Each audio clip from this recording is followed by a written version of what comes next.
Soal yang pertama, dalam Islam tidak dikenal inflasi karena mata uang yang dipakai adalah dirham dan dinar yang mempunyai nilai stabil dan dibenarkan dalam Islam.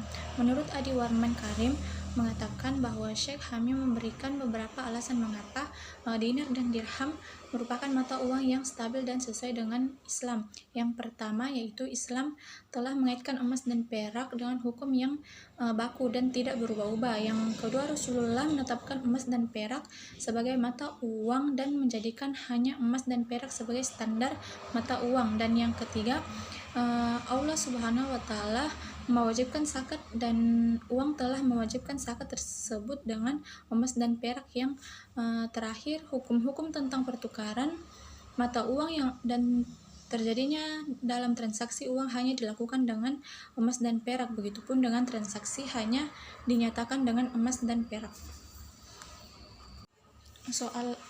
Soal yang kedua yaitu terdapat berbagai macam jenis inflasi. Yang pertama, policy induced disebabkan oleh kebijakan ekspansi moneter yang juga bisa merefleksikan defisit anggaran yang berlebihan dan cara pembiayaannya. Yang kedua, cost printation disebabkan oleh kenaikan biaya-biaya yang bisa terjadi walaupun pada saat tingkat pengangguran tinggi dan tingkat penggunaan kapasitas produk rendah. Yang ketiga, demand pull inflation disebabkan permintaan agregat yang berlebihan yang mendorong kenaikan tingkat harga umum. Yang terakhir inertial inflation continuing untuk berlanjut pada tingkat yang sama sampai kejadian ekonomi yang menyebabkan berubah. Jika inflasi terus bertambah dan tingkat ini diantisipasi dalam bentuk kontrak finansial dan upah, kenaikan inflasi akan terus berlanjut. Soal nomor 3, sebagai calon pelaku bisnis yang ahli dalam bidang syar'i, dalam menyikapi adanya sebuah renungan bunga bank dan riba, yang kita ketahui bahwa sistem bunga, sistem keuangan dan moneter berbasis pada satu bunga dan tidak akan efektif dalam mencapai tujuan ekonomi. Pemerataan distribusi pendapatan dan stabilitas ekonomi.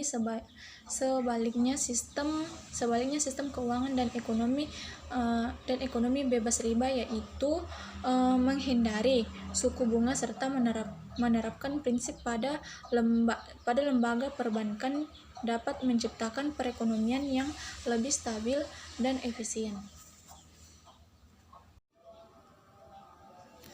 Soal yang keempat yaitu kontrak tenaga kerja atau ijara.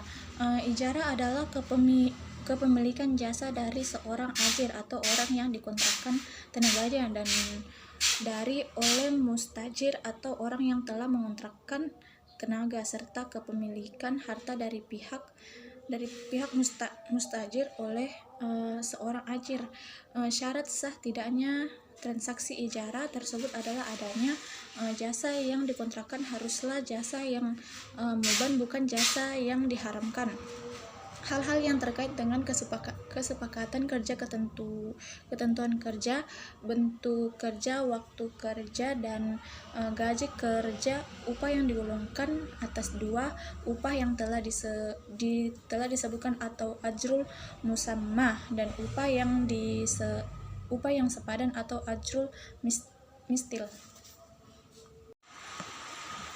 A'udzubillahi minasyaitonirrajim. Bismillahirrahmanirrahim.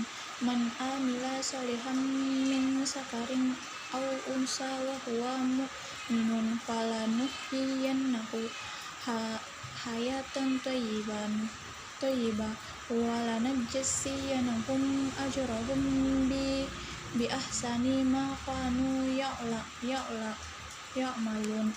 Yang artinya yang artinya barang siapa yang mengerjakan amal saleh, baik laki-laki maupun